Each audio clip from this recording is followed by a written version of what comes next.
Yo mga idol, kamusta? Sports Talk PH nga pala. Ang paliwanag ng corner, pag-usapan natin yan mga idol. Ngunit bago ang lahat ay huwag kakalimutang mag-subscribe at i-click ang notification bell button for more sports talk. So naging maingay nga po ang naging laban ng ating pambato na si Jason Vaison kontra sa current undefeated unified minimum weight world champion Oscar Collazo, hindi lang sa Philippine boxing community kundi maging sa buong mundo, nang dahil sa kontrobersyal na ipinatigil ng corner ni Vaison ang laban sa kalagitnaan ng 7th round kahit lumalaban pa naman ang ating pambato. Ayon sa iba't ibang komento ng mga fight fans internationally, ay hindi lang daw dapat sibakin ang corner ni Vaison at bagkus kailangan din umano itong paimbestigahan.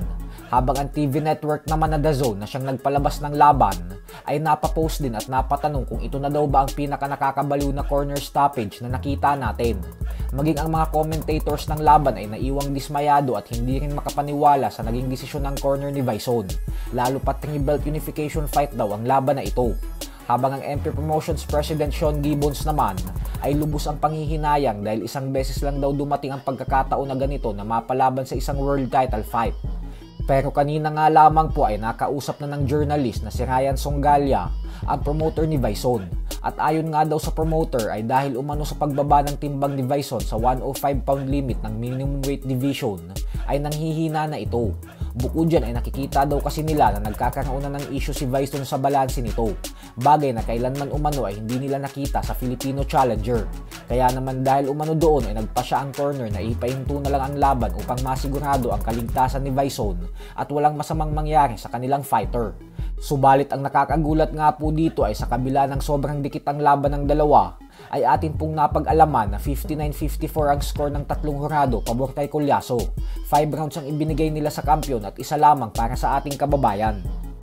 Sa kabilang banda naman mga idol ay mukhang tatakas nga po si Oscar Collazo sa posibleng unification fight kontra sa dalawang Pinoy World Champion ng minimum weight division na sila WBC Champion Melvin Jerusalem at IBF Champion Pedro Taduran. Ito po ay matapos sabihin ni Collazo na pinaplano niya na umanong umakyat ng dibisyon sa hinaharap. At ang masaklap pa dito ay mukhang kasabwat niya pa dito ang kanyang promoter sa Golden Boy na si Oscar De La Hoya.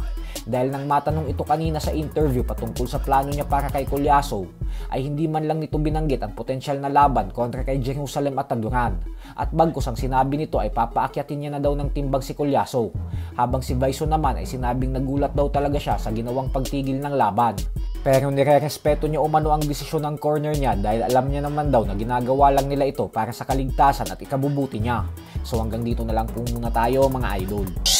Sports Talk PH, kakaiba ang laban ng mga Pinoy. Lakas at dedikasyon ng aros na tinuon. Kamaong nagbabaga, ang sayo ay babaon. Mga Pinoy na